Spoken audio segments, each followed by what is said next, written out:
गुप्त सूचना के आधार पर बिहार एसटीएफ, कोलकाता की एसटीएफ भी आई थी और चित्रगुप्त नगर थाने के पुलिस और एसडीपीओ सदर के नेतृत्व में एक टीम का गठन किया गया था। और चित्रगुप्त नगर थाना क्षेत्र से पावर हाउस इलाके से एक किनारे पर एक नहर का लास्ट है, वहाँ पर एक कोने में एक घर था, उसी में एक गन फैक्ट्री को उद्भेदन किया गया है, मिनी गन फैक्ट्री का। और रेड के उपरांत वहाँ पर 4 लोगों की गिरफ्तारी की गई मौके से। और भारी मात्रा में ये देसी पिस्तौल बनाने का सामान, उसका उपकरण, ड्रिल मशीन, लिफ्ट मशीन और 12 पिस्टल, सेमी फिनिश पिस्टल और बैरल इनका वहाँ से सीज हुआ है। इसमें काफ़ी सारे सामान भी मिले हैं और जो कि जिनका प्रयोग इलीगल वेपन बनाने के लिए यूज़ किया जाता है। आयरन ब्लॉक्स मिले हैं, लोहे के ब्लॉक्स, जिसको काट के ये पिस्टल की शेप निकाली जाती है। ग्रूव करने के लिए, बैरल की फिनिशिंग के लिए टूल्स हैं, वर्नियर कैलिपर्स हैं, मेजरमेंट सही नाप तोल बनाने के लिए मशीनें हैं, ल्यूब्रिकेशन की मशीन है। तो ये बहुत छुप के एक मकान के अंदर बाहर से उसे हमेशा ताला लगा रहता था, जैसे कि बाहर से पता न चले कि कोई रह रहा उसमें। और उसकी 4 दीवारी भी ऊंची थी और वहाँ पर जाने का रास्ता भी नहीं है, पैदल ही जाने का रास्ता है। एकदम आखिरी मकान है वो, खेत के अंदर में है। तो जिससे कि ये लोग वहाँ पर ऑपरेट कर रहे थे। यहाँ सूचना मिली थी कि आसपास के इलाके में कहीं पर ये एक गन फैक्ट्री या अवैध बंदूकों का निर्माण हो रहा है। उसी के क्रम में सत्यापन का काम चल रहा था और जैसे सटीक सूचना मिली एक टीम का गठन किया गया, जिसमें कोलकाता की टीम भी आई थी। एसटीएफ वो लोग भी अपने कांड में कुछ अक्यूज की गिरफ्तारी के लिए आए हुए थे और उनका भी इनपुट था, हमारे एसटीएफ का इनपुट था। तो संयुक्त रूप से गिरफ्तारी हुई है। इसमें 4 लोग गिरफ्तार हुए हैं, जिनका नाम है मोहम्मद साइद उर्फ रैन बिरादरी। ये मकसदपुर बाड़ा, वार्ड नंबर 39, थाना कासिम बाजार, मुंगेर का रहने वाला है। मोहम्मद सोनू उर्फ सरफराज, पिता है मोहम्मद असलम, ये भी मकसदपुर खानका चौक, थाना कासिम बाजार, मुंगेर का रहने वाला है।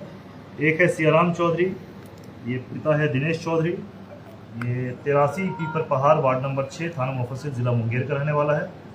और एक बिट्टू यादव, ये है दिनेश यादव, पिता स्वर्गीय दिनेश यादव, रघुनाथपुर, वार्ड नंबर 9, थाना साहेबपुर कमाल, जिला बेगूसराय का रहने वाला है। ये सभी जो मकान था, ये पूरन यादव है, जो कि महेशपुर थाना क्षेत्र का रहने वाला है। उसके मकान पे इन्होंने किराए पे लिया था। कांड में उनको भी अक्यूज बनाया गया है कि उनके मकान में ये अवैध रूप से एक मिनी गन फैक्ट्री का संचालन हो रहा था। तो इसमें मकान मालिक की भी पूर्ण जिम्मेदारी बनती है। ये अपने मकान को उन्होंने अपराध का केंद्र बनाने के लिए उपयोग करने का उन्होंने परमिशन जो भी है परमिशन दिया या अलाउ किया। और बाकी इनको और भी लोग हम लोग इनके साथी जो हैं उनका पता की कोशिश कर रहे हैं कि इसमें और कौन कौन लोग हैं और इसका कहाँ डिलीवरी होने वाली थी और कितनी डिलीवरी दी गई है। कुछ डॉक्यूमेंट्री एविडेंस भी हमें मिले हैं, वहाँ पर मोबाइल से मिले हैं। तो उनके आधार पर अभी हमारा अनुसंधान जारी है और इसमें और भी जो तथ्य हैं, फैक्ट्स हैं, कुछ लोग और भी गिरफ्तार होने की भी संभावना है। तो प्रथम दृष्टया हमारे पास जो एविडेंसेस हैं, इसमें 12 हाफ मेड पिस्टल और उनके इक्विपमेंट्स ये हुए हैं। और इसमें जो लिस्ट है, काफ़ी लंबी चौड़ी लिस्ट है, तकरीबन 33 इक्विपमेंट्स हैं, जो कि पूरी लिस्ट इसमें दी गई है। इनमें मोहम्मद सोनू और सरफराज ये पहले भी जेल जा चुका है। ये वासुदेवपुर थाना मुंगेर से कांड संख्या 53-24 में ये जेल जा चुका है। आर्म्स एक्ट का केस में ही जेल गया हुआ है। तो ये इनकी पूरी टीम थी। हमें पूरा विश्वास है कि इसमें और भी लोग हैं जो कि इस खरीद फरोख्त, जो कि फिनिश प्रोडक्ट को कहाँ लेते हैं, खरीदते हैं और फिर जो यूज़र हैं उस पर भी हम लोग पहुँचने की पूरी कोशिश कर रहे हैं। तो ये लोग तस्कर हैं या फिर क्या कहते हैं, कारीगर, निर्माता हैं? ये लोग इसमें तस्करी भी कर रहे हैं 2 लोग और 2 लोग इसमें कारीगर हैं। अच्छा, मूल रूप से 2 लोग कारीगर हैं और 2 हैं कि जो कस्टमर को लाना, कस्टमर के पास फिनिश प्रोडक्ट्स को सेल करना, उसको मार्केटिंग करना, ये सारा 2 लोग करते थे और 2 इसमें कारीगर हैं। जो कारीगर हैं वो कौन, क्या नाम है उनका? उनका नाम है मोहम्मद साइद, मोहम्मद सोनू और सियाराम चौधरी, ये भी कारीगर ही है। वो दोनों मुंगेर के रहने? हाँ, सब मुंगेर के रहने, 3 मुंगेर के रहने वाले हैं। 3 लोग मुंगेर के हैं, 1 बेगूसराय के रहने वाले। तो इन लोगों का कनेक्शन जो है पश्चिम बंगाल से भी है क्या? चूँकि इनके जो भी ये प्रोडक्ट्स यहाँ पर बना रहे हैं, जो इलीगल वेपन्स हैं, तो कई जगहों पे इनकी बिक्री होती है। इनके जो सो कॉल्ड क्लाइंट बेस है, जो भी अपराधी हैं, अन्य राज्यों से भी आते हैं खरीद फरोख्त करने के लिए। पूर्व से ही मुंगेर से काफ़ी कनेक्शन रहा है। तो उसी कनेक्शन में वेस्ट बंगाल की टीम भी, कोलकाता पुलिस भी अपने अनुसंधान में लगी हुई थी।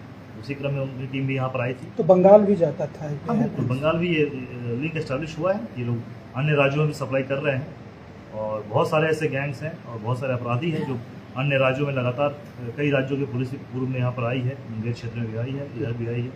तो ये एक सिलसिला बहुत जारी है यहाँ पे। प्रथम दृष्टया क्या पता था कितने दिनों पूर्व से ये लगातार निर्माण कर रहे हैं? अभी जो यहाँ पर है तो ये तो जैसे गांव के लोगों से आस पास से पूछा गया तो बताया कि कुछ 1 महीने पहले ये लोग आए हैं और मतलब उनको भी पता नहीं था कि अंदर क्या चल रहा है, क्योंकि ताला हमेशा बाहर से बंद ही रहता था और आंगन में भी कोई लाइट वगैरह नहीं जलती थी। कमरे के अंदर लाइट व्यवस्था रहती थी और पूरा न कमरे में न खिड़की है न कुछ है, तो अंदर अगर रोशनी जल भी रही है तो बाहर पता नहीं चल पाता था। तो गाँव वालों को अदल बदल कुछ कहना है, बच्चे जो खेलते थे कि कुछ लोग आते थे जाते थे, कुछ दिनों से ही ये हुआ है, पिछले मतलब 1-8 महीने की बात है। हाँ। लोहा काटता हो तो आवाज कुछ होता होगा।